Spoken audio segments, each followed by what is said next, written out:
What if there's more to the story than the moment we decided was enough? A conversation about what becomes possible when we stop reducing people to their worst moment and start investing in who they're still capable of becoming. This one might ask more of us. Not answers, just attention, just a willingness to see differently.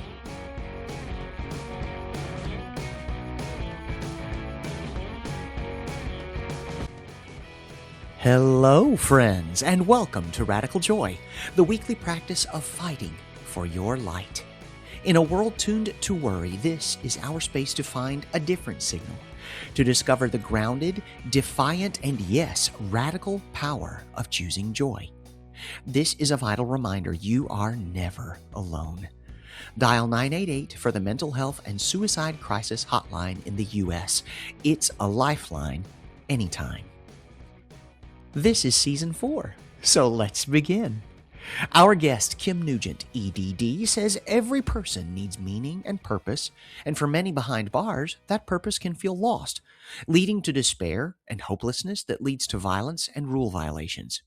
She'll explain her mentorship model that makes prisons safer for staff and inmates and strengthens families on the outside, and share how investing in people behind bars doesn't just change life inside, it helps those who return home stay home.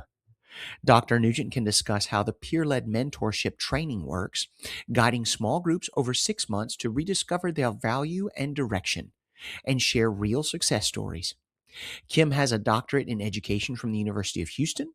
She also has 3 master's degrees, an MBA from St. Thomas University, an MS in instructional design and online learning from Capella University, and an MS in human resources management from Keller Graduate School of Business. She is also a best-selling author of several books, including her latest, From Prison to Possibilities, Paving Your Path. Welcome, Dr. Kim Nugent. Absolutely. When our producer suggested that we get in touch, it was a really exciting, I don't want to say application, but it was sort of like an interesting meeting. We put ourselves out to one another via application, put our best feet forward, etc. And whenever I learned about Dr. Nugent's work with incarcerated individuals, I was really excited and interested, because I think there's a lot of information out there that gets sort of twisted along the way from the actual event to what we see and hear. So having someone with her expertise and experience is very exciting. So I look forward to you sharing with us a little bit more about what you do and how it's helping incarcerated communities. I can't wait to get started and share. Wonderful. Because you're absolutely right. I think that we don't have a lot of information unless you are directly in some way connected to a prison facility or a state jail for sure. And I don't know, James, if you know this, but the streaming content today that we see, 59% of that streaming content is actually crime related. The United States is completely obsessed with anything that is a crime story, except for one thing. On the front end, they are.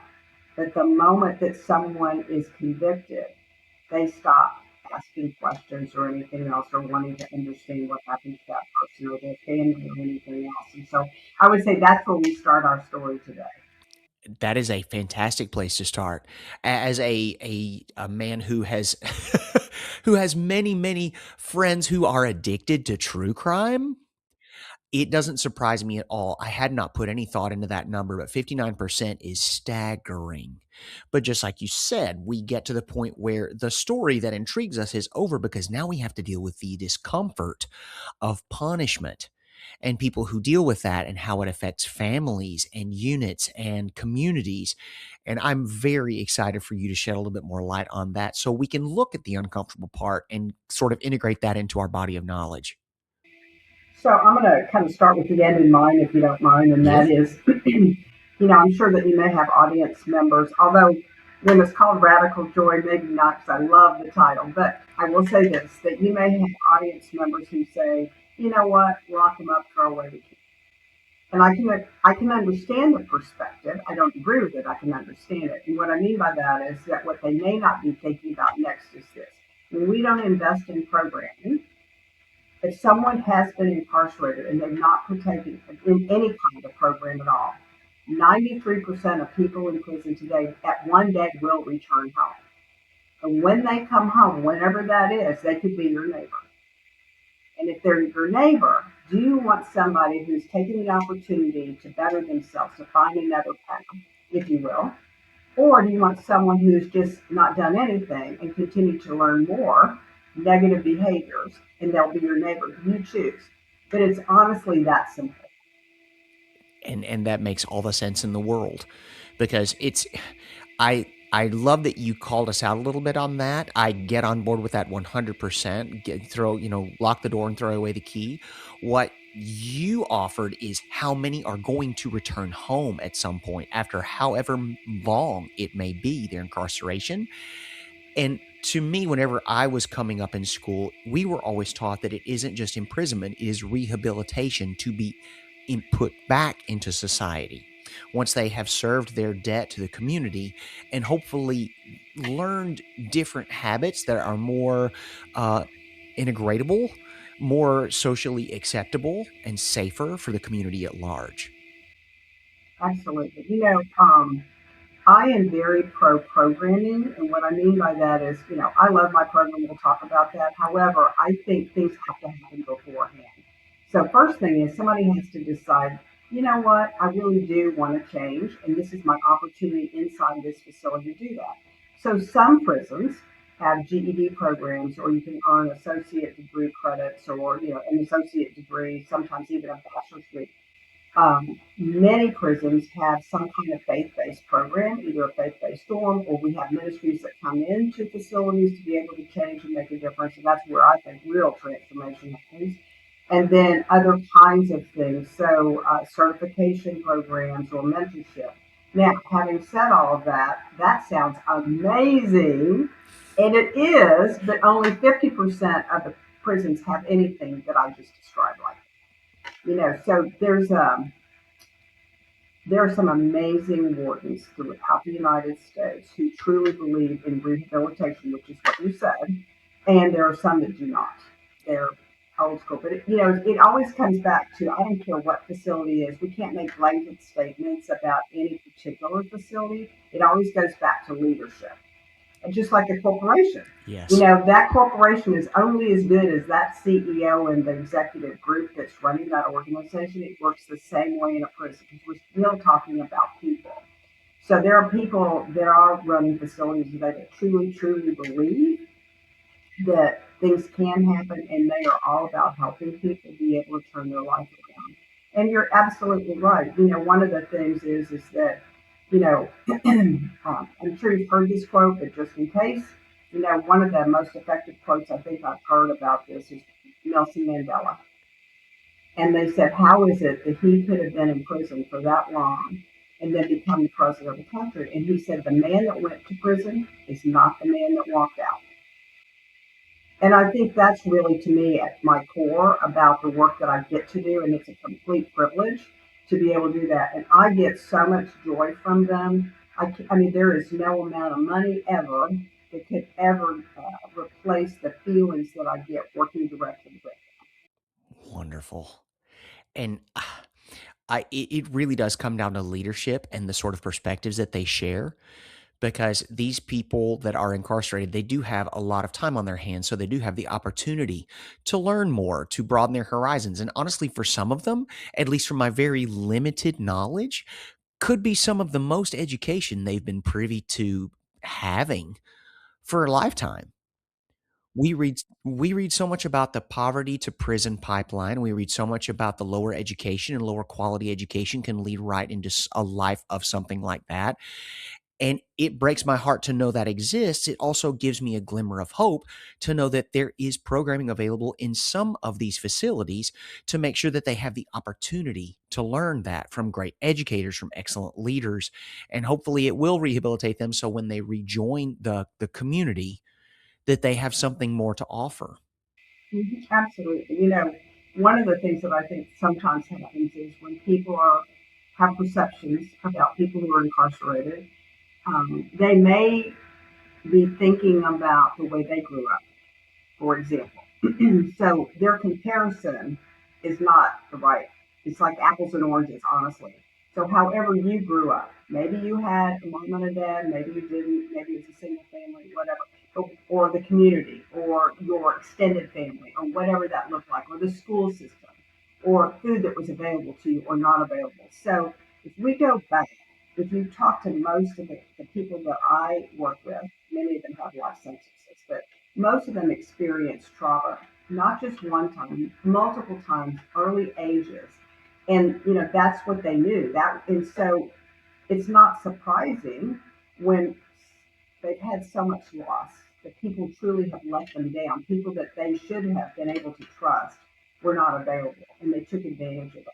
So that's one thing. I think the other thing that I have just recently become aware of, which is even more heartbreaking to me, and particularly in New York, and that is, now, are there some people that absolutely belong in prison to pay their debt back to society? 100%.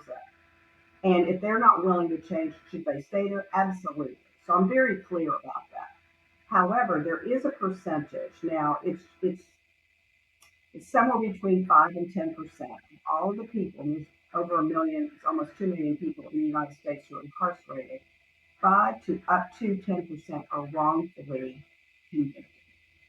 Now, the science has gotten better with regards to DNA, but it comes back to humans. Humans make mistakes, whether it's the DA's office or the detective or whoever it happens to be, and mistakes do happen.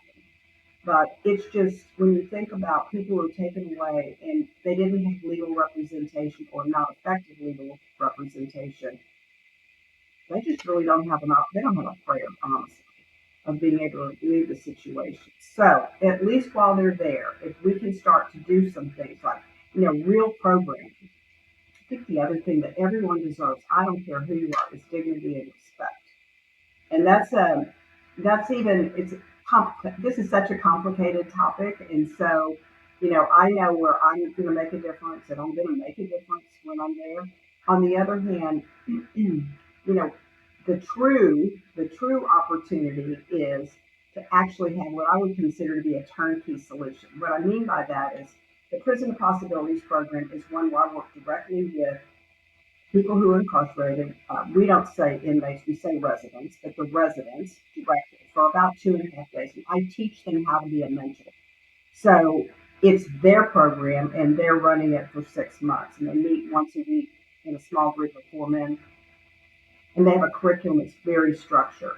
So having come from higher education, I can tell you that a lot of universities out there, and even corporations, hey, let's have a mentorship program. Awesome idea, except it normally goes away pretty fast.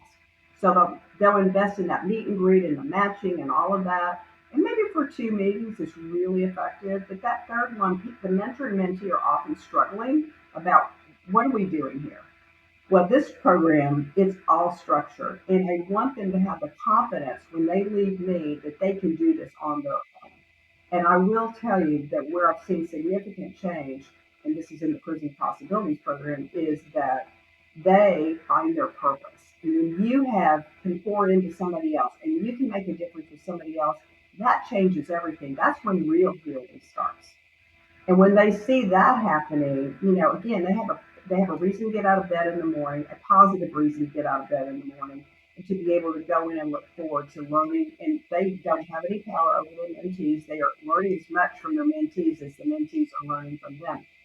That's point one. Point two is that if I go back, if I can step back and I can look holistically, how can we begin to solve a problem in totality regarding programming? That's the lane. And that is that couldn't we do the same thing with the wardens and the staff, the correctional officers go through a mentorship program? So I actually have a book for that, and it is called From Corrections to Careers, and it is a mentorship program designed similarly, but the topics are very different. Everything I do is A to Z, and everything I do is mentorship. So that's two of the three. Then the third, I guess, leg on the chair is that I have a food service program. And the food service program is for kitchen staff as well as the residents. So they go through the program together. So if you think about it, what would it look like in the United States if the entire staff and then the residents and then the food service, both residents and staff, were going through a mentorship program all at the same time? what kind of impact do you think that would have for the total facility? Now that's transformation. Because Yes. as officers are learning, yes, these people deserve to be here for whatever sentence in most cases. However, they deserve the opportunity to change their life in a new direction.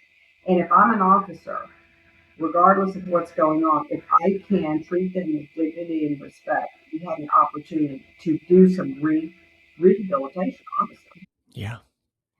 That's wonderful. And you've made so many great points in there. One specifically that we hit often here at Radical Joy is that if for whatever reason, whatever you need to do to get better is not enough for you, think about how it's going to impact the people around you, Absolutely. the special people in your life. If for whatever reason improving isn't quite enough of a motivation for you to get going with whatever is going to make you bigger, better, stronger, kinder, think of those in your circle, your tribe, your family, however you want to define it, as being a help to them. Often that is a much stronger motivator, depending on the personality type, for that person who needs to improve, who wants desperately to improve. Absolutely. You said a lot there. So I'm going to, piggyback on that. And the first thing is that the impact that we're actually seeing with the Prison Possibilities program is honestly reduction in rule violations for the men who go through this, mentors as well as mentees, significant rule violations. Well, what's the result of that? That means it's a safer facility for the staff as well as the residents. That's point one. This actually, the book that you mentioned is my third edition. I have learned a lot over the years. And so the third edition really speaks to what you're talking about. And what I learned from the men is that we do an exercise in terms of mindset and assumptions, and it's not really in the books per se.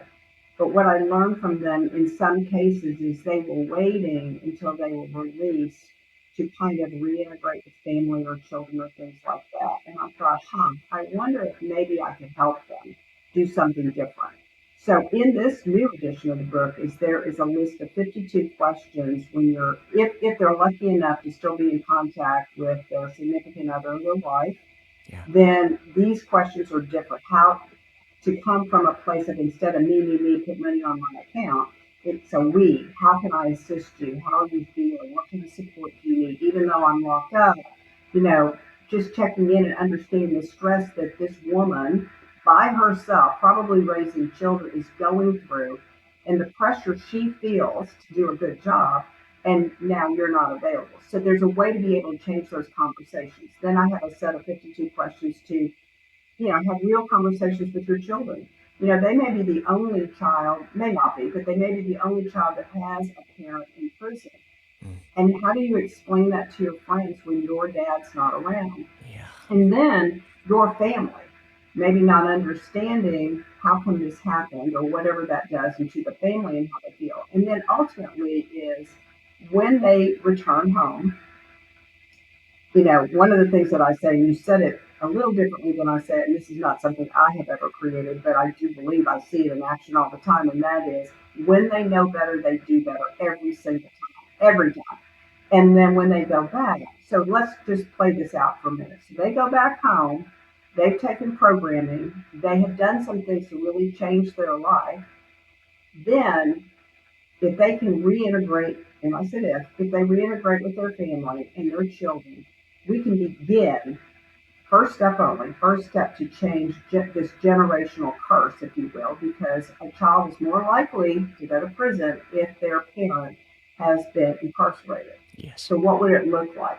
There's also in the back of the book a lot of national resources. This comes with national resources to help. Like a lot of people don't know what's available to them. So if you are a mom raising your kids and you're like, I need a male figure to help my son or daughter or whatever, there are organizations to be able to help like that.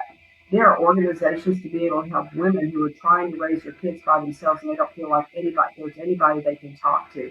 There are organizations out there to help that. So there are organizations to be able to help, and a lot of people are not aware of it. Yes. I believe that. I know there are resources out there, and it's one of those things, if they don't put it in a book or a guide or a whatever. I just don't know that the organization is up to par to make sure that everyone gets that kind of information. What to expect when you have a family member who is incarcerated, or uh, resources available, or how to get in touch, where to find this sort of assistance. It's a question of convenience and knowledge, honestly. Yes, and a lot of times, people, we're all, well, I'm in Texas, so I'll say it that way. So, we have this independent attitude. I can do it by myself. I don't need any help. But we Oof. all need help. We Yes. all need help. And so it's not a sign of weakness to reach out and ask questions and get some help. It's a sign of strength, honestly. Right. Now, Dr. Nugent, something you mentioned just a little bit earlier, it seems that you work mostly with male residents. Is that correct? Or are these kinds of programs and whatnot available in the women's facilities as well? It's a really good question. So, my first introduction into a prison was actually at a women's prison, and I taught a couple of career development classes. However, my work has predominantly, since I've written the book and doing my mentorship program, is all men. Hmm. And so, no particular reason why, other than 93% again of the population incarcerated are men, 7% are women. So, it's just the need is bigger. Now, if there was a prison that wanted the program and it was a female prison, I'd be more than happy to go there, to tell you the truth. But it just hasn't presented itself. And right now, I'm currently working in maximum security prisons. Not, I have been in state jails as well, and regional facilities as well.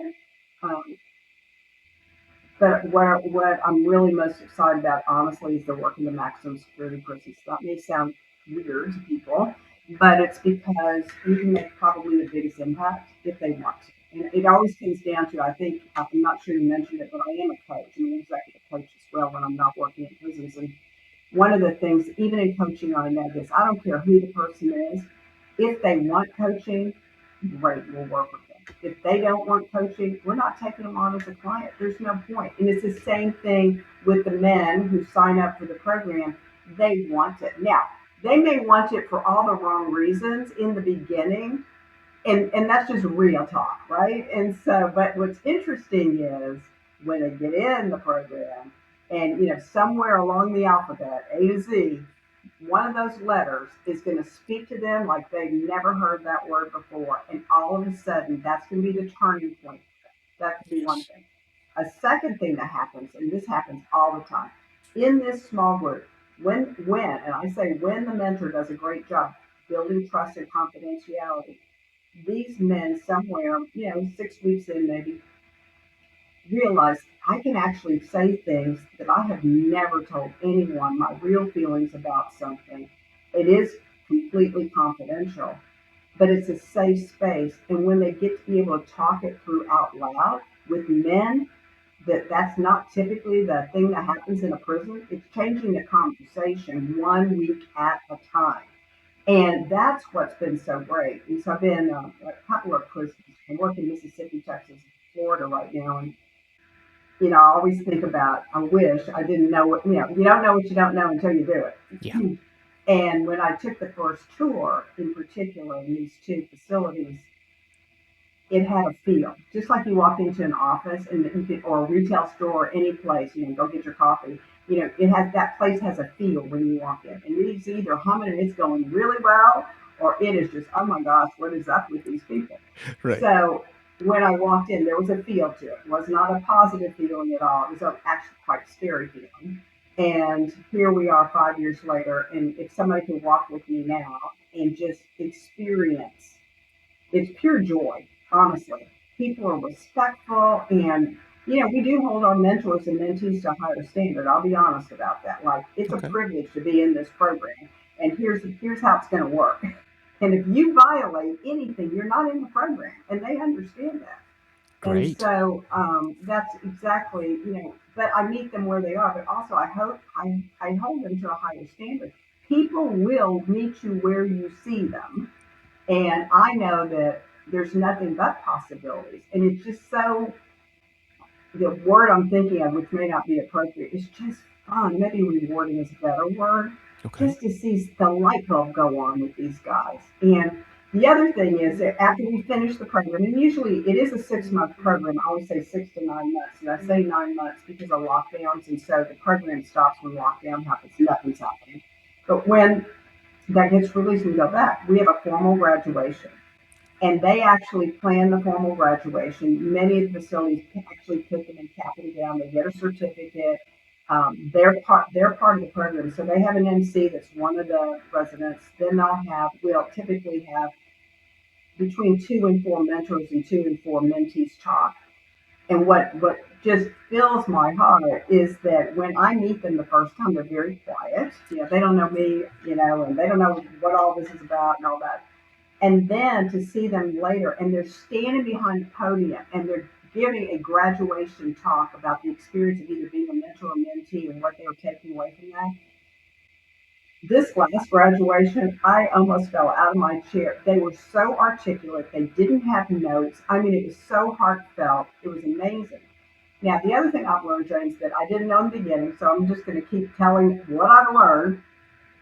I thought in the beginning it would be ideal if a man had, I'll say, 9 months to 2 years left on their sentence to be a part of the program. That was our initial cohort and our initial criteria. And then we also had some barriers to entry, if you will, depending on the crime. Mm-hmm. After the first cohort, no more barriers to entry at all. You can be maximum, minimum, or moderate security. Don't care. Doesn't matter what your release is. We have a lot of people. I have a lot of people in the program that have life sentences. So you say, well, why would a guy who has a life sentence want to be in a program? Well, this is going to be his life, and so you can either thrive or survive. Yes. And when they are learning, and then how the program works is once you're a mentor, I'm going to put that aside for a minute. When the mentees graduate, they can be trained as mentors. Because it's one thing to be a consumer of education, it's another thing to be the teacher. The provider. Yes. Exactly. So now we flip Yes. it. So now I don't want to lose my mentors because they've invested and they've learned a lot. So why would I want to lose that if they're still there? Then I teach them accelerated coaching skills. So now they help the administration kind of be the framework and the backbone to the program to make sure it continues like it's supposed to. They've already been through it, so they can help mentor the mentors now. And then eventually what happens is when I get to maybe the fourth visit, something like that. So it's our fourth graduation. Generally, there is at least one, if not two, men who have kind of risen to the top, if you will, and they have become a true leader. And then I will go speak to them privately and say, would you like to co-facilitate with me? And they'll say, yes, we will co-facilitate. And then, depending on how that goes, I'll say, would you like to be the facilitator? I don't need to come. And that's what's happening now. Now, I have one that has a life sentence will continue to be at the prison until something shifts, and I hope it does because it's amazing. And then I have two people in two separate states um, who definitely, I would trust them with my program wherever they end up. Now, one gentleman has actually gone, I knew he was interested in this, and he wants to work with youth. And I wanted to give him the opportunity to have the experience of really co-facilitating outside the prison. So we met at a regional facility, and he and I co-facilitated. And eventually, I can see him really on his own. He wants to open his own nonprofit. He has a full-time job, but he wants to open his own nonprofit, just like the other gentleman wants to open a nonprofit to work with youth. Because what the men see for themselves is that if they had had a mentor when they were a teenager, not saying the teenager would listen, but they do see there's a way to be able to impact it because that's real talk. They've already walked that path. They know what prison means. Yes. And so they can see all those signs. And I honestly think, I mean, we could go into this forever, but honestly think that's a good entry point rather than waiting until someone's in prison. What if we could keep them from going to prison? Yes. But I took a class many years ago at University of Houston. It's a sociology class.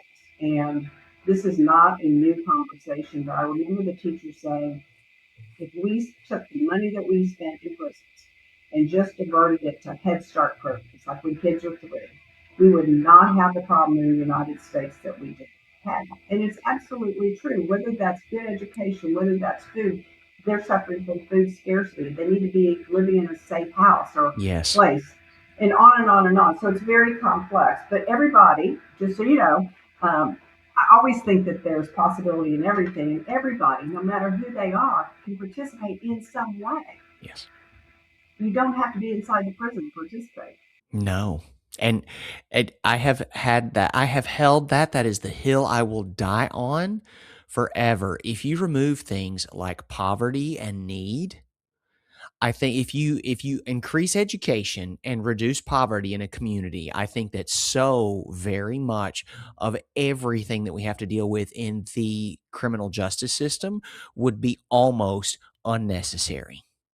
No, if we put the investment, just like you said, instead of worrying about it after the fact, instead of a curative, we went into a preventative with education, and we make sure that people had enough to eat and a safe, clean place to sleep at night. I think we would see unbelievable drops in all of these crimes, especially violent crime. I think people act out because their needs are not being met. It's not for lack of trying. It's not for lack of working. It's just not being able to keep up. And if they had the opportunities presented to them through things like education, as well as a lack of poverty, abundance, or at least sufficiency, I think so much of these things would become utter non issues whatsoever. Well, let's play that out for just a minute. You said some Great. really important things. So let's say that a gentleman is going to be leaving the prison. So they've gone through prison of possibilities, like the A to Z, that's part of it. Another part of it is they're learning career development skills, and they're also learning employability skills. And they also have a very robust, very in your face post release plan, all the things they're going to need in terms of documentation, but all the things that they can expect. So we don't make it easy for someone who served time in prison. So first of all, in some states they get $25 when they leave. Some, the most they get is $100. That's it. So if you have been, let's just say 10, 15, 20 years, we'll start there, and you have now really, where can you go? So you may have a place to go that maybe sent you to prison in the first place, that environment. So do you go back there or do you go some other place? You need a job. Well, you need an email address today. And you need a cell phone. Well, you don't have money for that. So it goes on and on and on. But the other thing is that, you know, I just did a little recording the other day about the most dangerous hours after release, 72, because if they don't have a place to stay and they have nothing to eat, what choices do they have? So let's go back to, let's talk about possibilities. So if you're in the audience and you're thinking about, you know what, the part that gets me the most, honestly, emotionally, is that when I am walking from one building to another, I'm in the yard, and let's just say that they're having some kind of revival. So all the guys are out in this open place. And generally, the size of the prisons I'm working is about 2,000 people. So imagine 2,000 people times the number of prisons in your state, wherever that is, or state jails, and that's every place. So I look at that and I always think about whenever there's a problem, what's my solution? Well, we already know we have people there. And what maybe the audience doesn't know is that there are some brilliant people. They are so talented. There is so much there that we're not cultivating that. And we have a labor shortage in the United States. Finding employees, I don't care who the employer is. So if you're an employer, you could consider, depending on your business and the jobs available, becoming a second chance employer. That's one thing. Take a chance on one person. The second thing is if you are a housing facility, would you even consider renting to someone who has a felony? What's the possibility? Or at least take a chance on one person. Mhm. Another thing is you could write a letter to your, congressman, senators, whoever, to be able to say, let's invest in programming so that we can see a change in the United States. Or if you go to church or some religious affiliation, is there a quote get connected group that welcomes people who have been serving time to show community and that this is a place that you can get some of the resources that you need? I could think of lots of ways that people can contribute. None of those, you didn't have to leave your home or go to a facility to be able to volunteer. Now, can you volunteer for a lot of the religious programs like Bridges to Life, for example? There's many others there. But there's tons of ways to be able to do something to make a difference. Prison entrepreneurship program is another fantastic program to volunteer. So it goes on and on depending on your community, but there is something to be said for everybody, even Kairos. So Kairos is a ministry for men to go into men's prisons and do a 3.5 day program. But they have a program for women. It's called Kairos on the Outside, for women who are left by themselves with their children, where women support each other. So, I mean, there's just so many opportunities that people, now that may not be their thing, but writing a letter, everyone can write a letter to someone to be able to get programming in the community. And I think the other thing is, if we were serious in the United States, all we have to do is look to other countries to see how they deal with people who have committed crimes, and it's night and day different. Yes. Agree. And it's for oh god, okay, to say this neutrally. For the greatest country in the world, we have a lot of lessons to learn about a lot of the ways that we deal with certain situations in our society. And I think incarcerated individuals is one of the top 5 easily. Now, I'm so glad you said that because I'm thinking about now there are pockets. That's part of the problem is that, we're such a big country. And Yes. again, people, everyone likes to work independently, but sometimes that's not effective. And my vision would be that we have smaller communities. It doesn't even have to be a big city, but let's say smaller communities where we get someone from the church, someone from the college, someone from GED or high school, whatever, and then someone from law enforcement, and then employers, just sitting around the table and saying, how can we, as a team of people who do this singularly, as a group, come together and actually make a difference in our community? Well, that would be amazing. Yes. Agree. Now, do you tend to see a good deal of activism through your programming, like a lot of community involvement as well? Or is this sometimes a little bit of a struggle to sort of get that? I guess it would depend on management or leadership, but I'm curious to hear your thoughts on that and how to better implement if it tends to be a challenge. It's definitely a change. There's no Okay. question. Somebody would have to actually believe that this is the right way to go. Okay. That'd be the Yeah. first thing. But I will say that what I'm so intrigued by and impressed by, honestly, is a lot of the facilities I work with, the staff wants to make a difference in the community. So they have events where they go out and they actually help the community. The staff does to be able to help support some of the things that are going on. And I think that there's a lot to be said for that. What I'd really like to see, I started out my career in hospitality. I worked in the hospitality industry for over 20 years, and it just means a lot to me. So I come from a service background. Yeah. And one of the things that I noticed, I'm sure you did too, during COVID, that one of the businesses or industries that got really impacted by that was food service. So they couldn't move fast enough to be able to deal with PPE and how do we do this and like it just Yes. and so the fail rate is already high. Add COVID to it, it was even higher. But some did come back even stronger because they're very resilient and got creative about how they can handle it.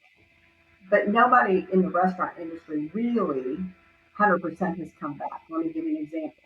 I bet in your community, if you walk by a few restaurants, there's probably a sign in the window that says help wanted. Or you go to your favorite restaurant and you want to sit over in the left hand area and they go, no, sorry, it's closed. We don't have enough staff tonight, which Yeah. happens everywhere. Yes. So one of the things that I am a big proponent on is, and that I want to do a program for those facilities that have food service. I want to do a program called First Look.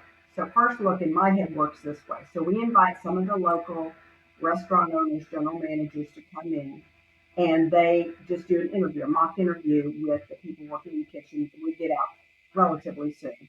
And they develop a relationship. So it's not a guy just knocking on the door and saying, hey, I want a job.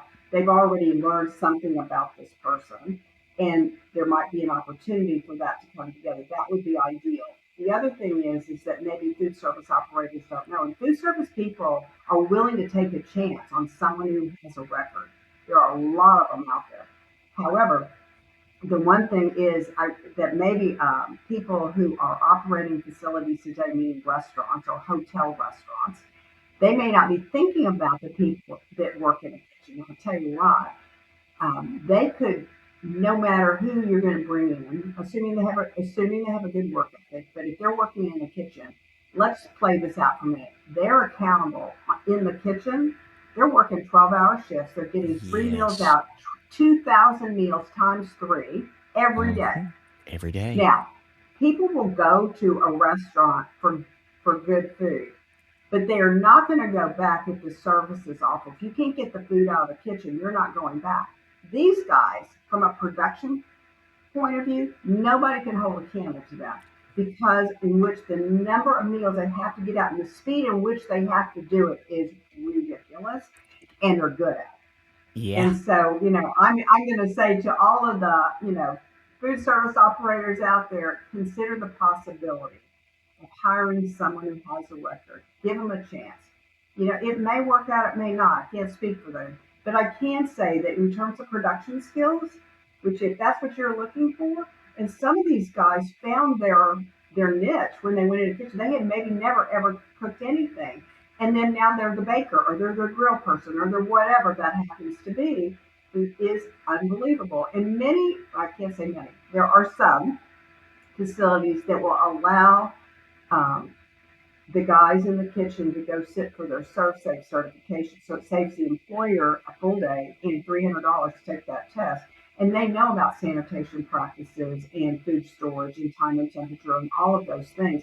So again, another opportunity to be able to think about maybe a pool of people you never even thought about hiring. Yeah. And the thing that you had mentioned while you were telling that portion of it, I was thinking we are a very specific kind of people. And seeing someone on the floor, like what they call the front of house, for anyone who's listening who may or may not have done food service, people can get very persnickety, very particular. And so I'm thinking of this, they have an efficiency and a proficiency for the things that perhaps happen in back of house, in kitchen, in cooking, in all those kinds of things. So they still have a place in this as well as a way to earn money once they get out of their residency and rejoining the rest of society. Yes, and I have a book called, this is the third book of talking about the kitchen facility, the kitchen staff. So it's called, it's called Advancing Careers in Corrections. That's Advancing Careers in Corrections, and it's today's food service workforce. And so, to your point, I don't know where these guys will end up. So let's just say that they did find their niche, if you will, in food service, and they go out.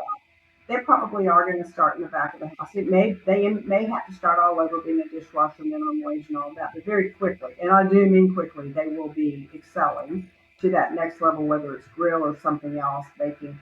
But then I don't know ultimately. I mean, they could definitely be a manager. So too, that's why I wrote that book in particular, because we do have some front of the house things, like in terms of if you're accountable for the dining room, for example, you definitely need to know how to set a table. You definitely need to know things about etiquette in all of those other pieces. So I didn't just assume that they would stay in the kitchen. But they Right. also need, it's a lot of soft skills in that book as well. It's a mentorship program as well. It's 7 months instead of six. And what's I think is important is, there's a lot of pressure in the kitchen. It's loud, it's hot, it's hard Yes. work. You're on a concrete floor for 12 hours a day. I Yep. know, I live that. And so you want to be able to get with people who definitely can be in sync. So teamwork is really critical. So we have Yes. something on that as well. But the other thing is that you want to work with people who have a positive attitude, who have, Hmm. who are going to show up to the kitchen and Okay. go to work. Let's start Yeah. there. Yeah.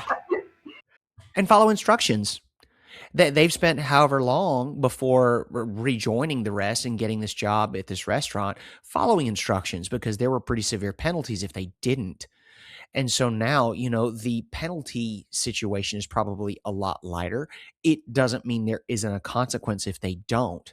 So saying something often means that whenever you speak to someone who had a residency in a facility would be, okay, heard. I will act on this immediately and take care of this.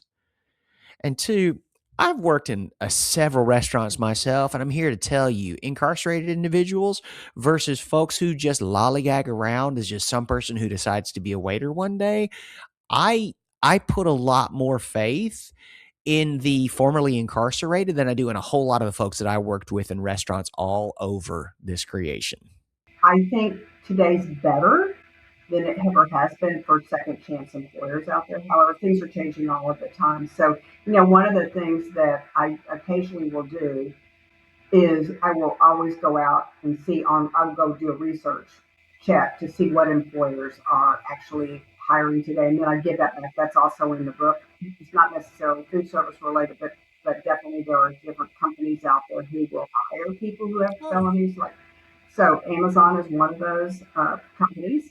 okay. Again, for like a driving position or something like that, it also depends if they need a license. So if you need a CDL license, you have to have a good driving record for the last year before you can apply for your CDL, Mhm. unless they have a CDL licensing program in the facility. There are some that do, believe it or not.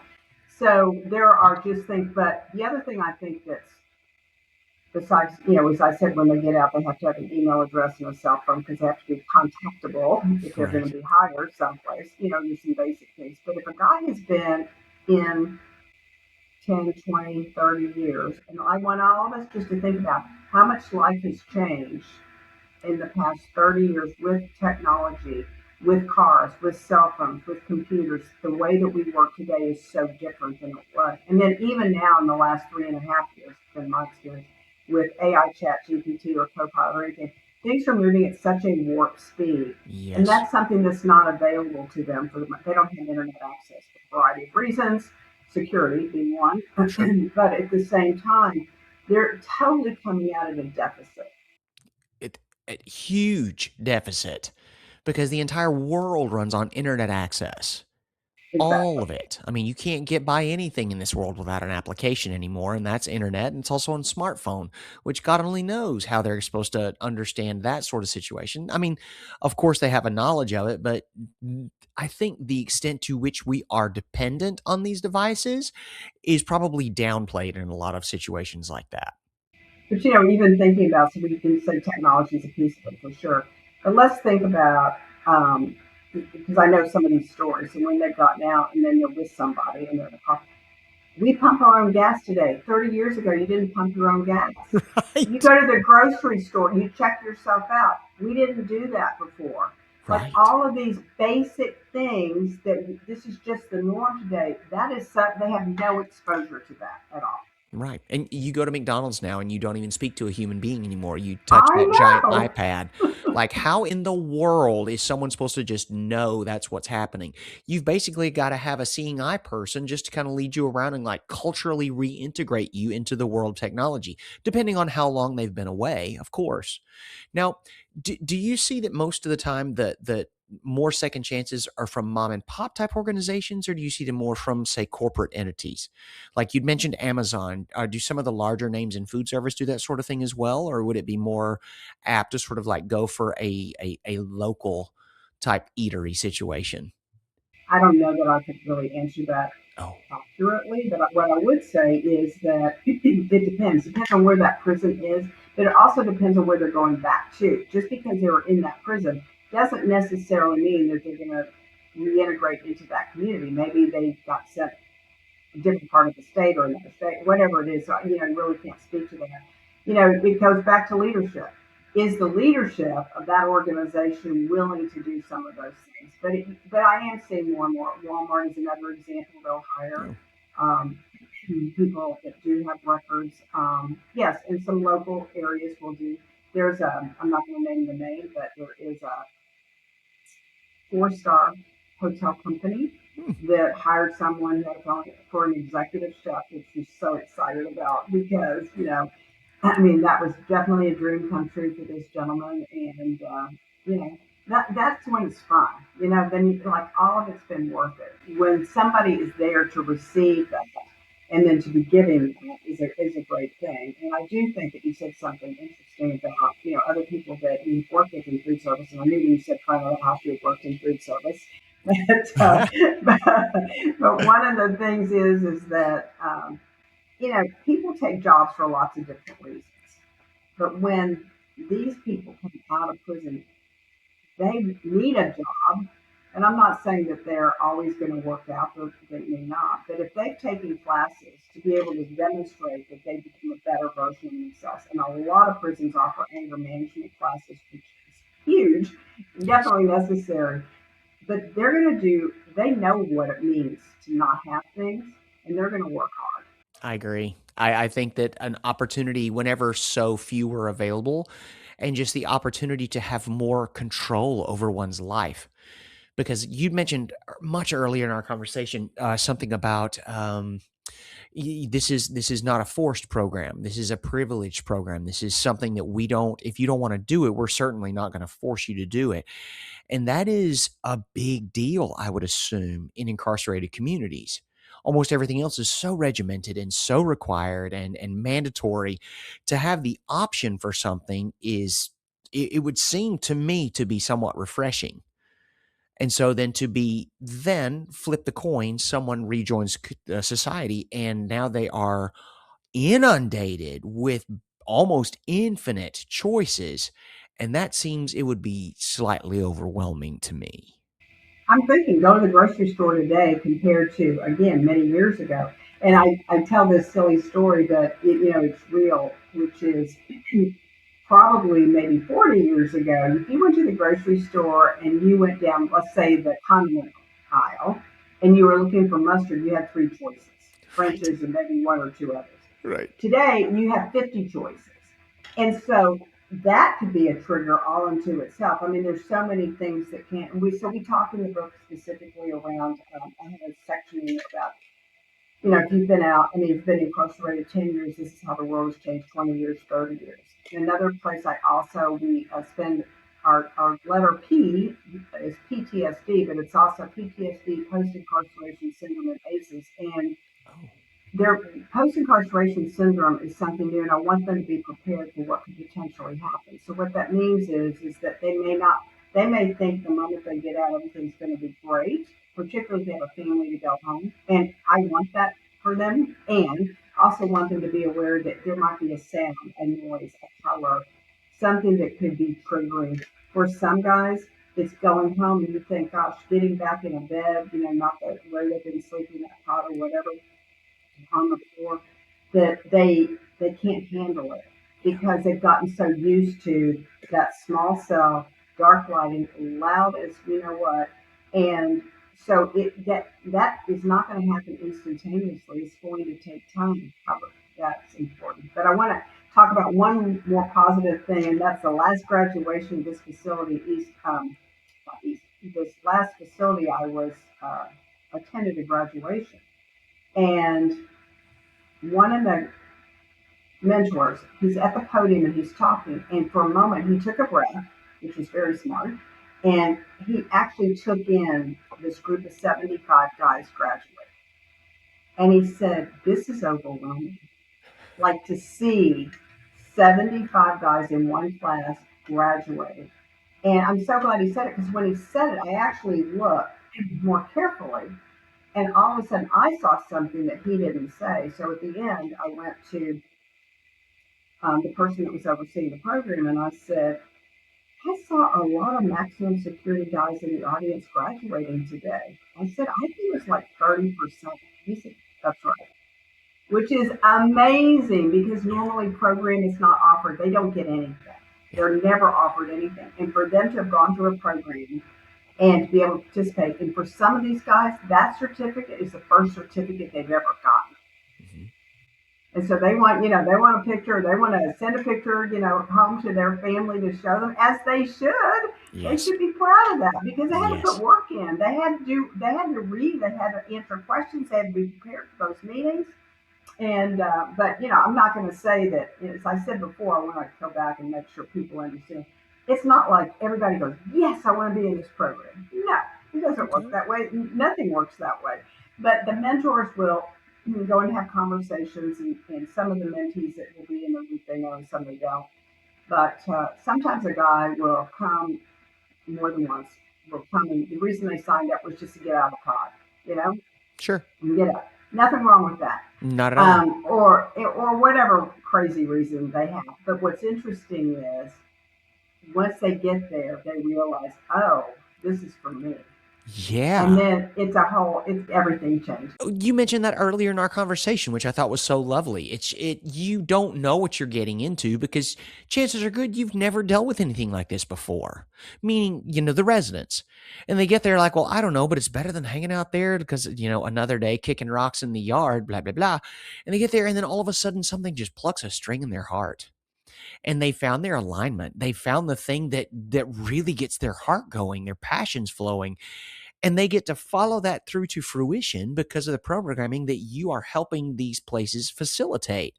What an incredible feeling. What a wonderful thing for them to be able to take advantage of while they're there. And I think Oh, the other thing, the reason this is so important to me is that I remember the very first time I was taking the tour, and the person who was giving me the tour was telling them that I was writing this book and was going to have a program. And so they said, are you coming back? I said, yes. So when I came back, I said, I'm back. And then when we graduated and everything, they said to me, are you coming back? And I said, yes, I am. And every time now I laugh that they know I'm coming back. And the reason that's so important is they're so used to disappointment and people saying one thing and not following through, not doing it. They just talk to talk, and that's their life. So when somebody lives out of integrity and saying, "I am coming back and I am here to support you," that means everything. it also sets up a wonderful example and it sets up a whole other cycle. Instead of the disappointment that they've probably been used to experiencing, now they have something that is a little more solid. Well, not even a little, something that is more reliable. Yes, I'm coming back. And whenever you do, there's something inside them that settles. Something inside said she would, and she did. I think the other thing is that I think in the beginning it's really hard for them to wrap their head around why would I drive to Mississippi, and give my time and do this and then come back. But again, I get more out of it honestly from a joy perspective. My heart is filled when I leave.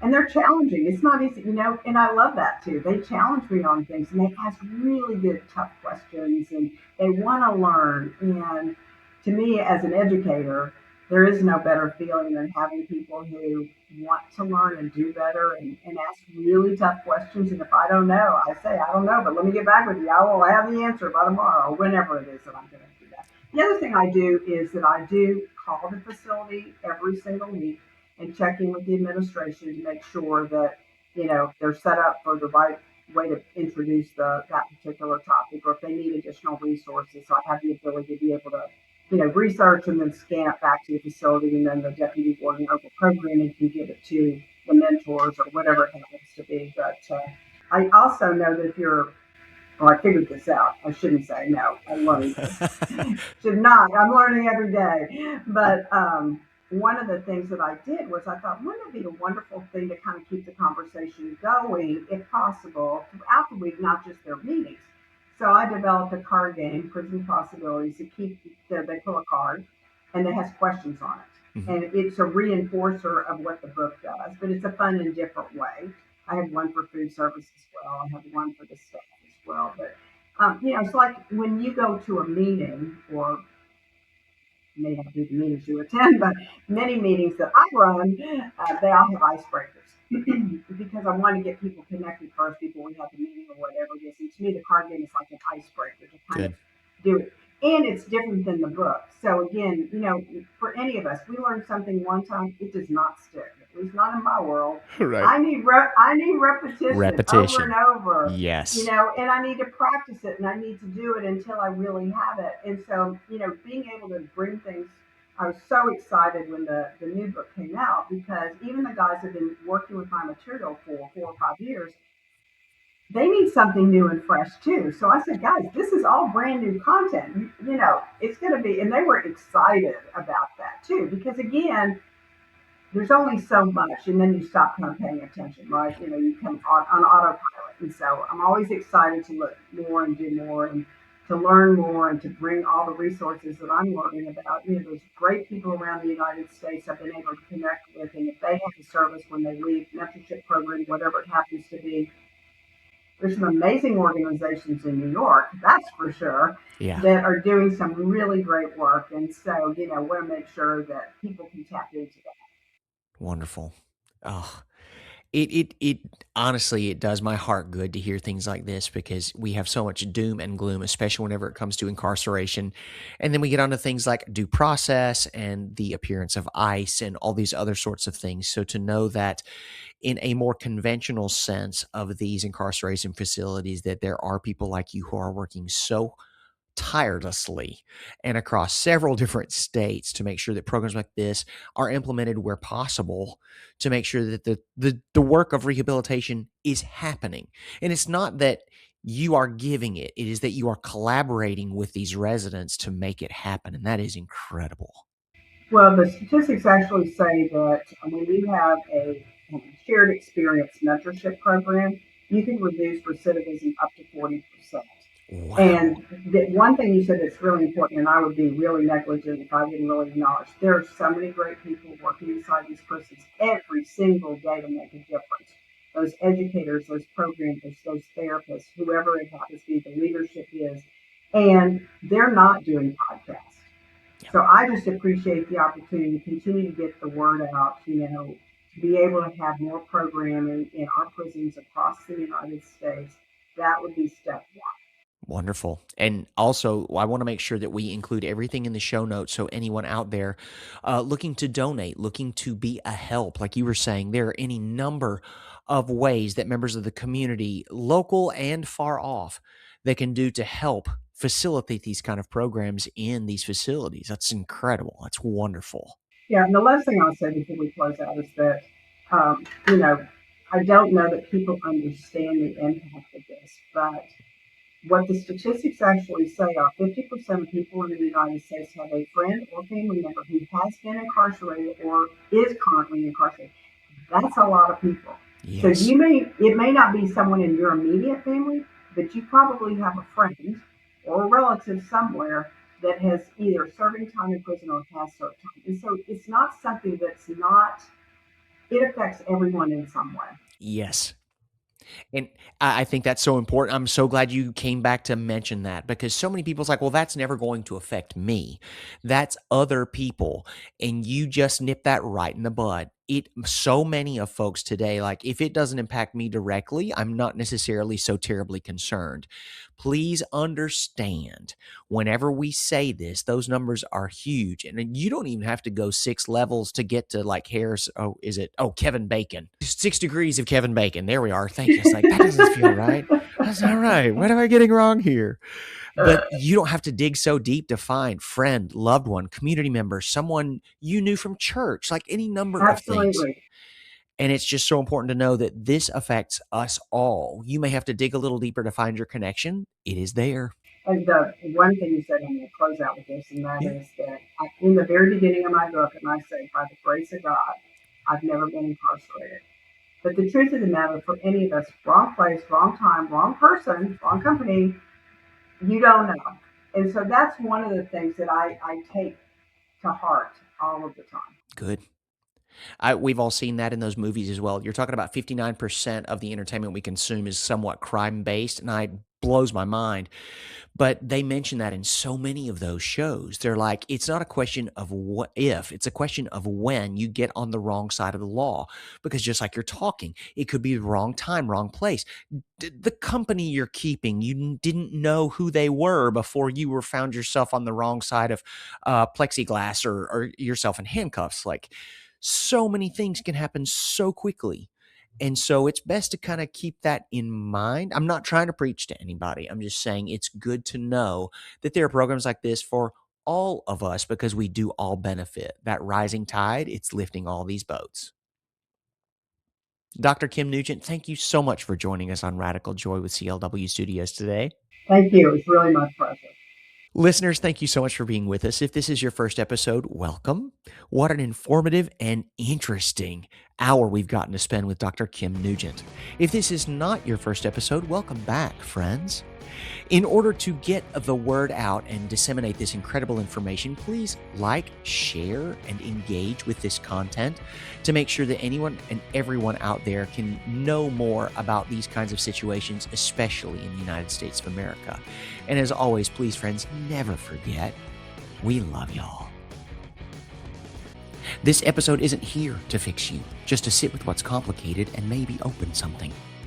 We're really, really glad you're here. I am not a therapist or a medical professional. If you're experiencing a mental health emergency, please call 988 to reach the National Crisis Lifeline. This content and other content produced by CLW Studios and affiliated partners is not therapy, and nothing in this content indicates a therapeutic relationship. Any opinions of guests on this podcast are their own and do not represent the opinions of James or CLW Studios. Please consult with your therapist or seek one in your area if you're experiencing mental health symptoms. Everything in this podcast is for educational and entertainment purposes only.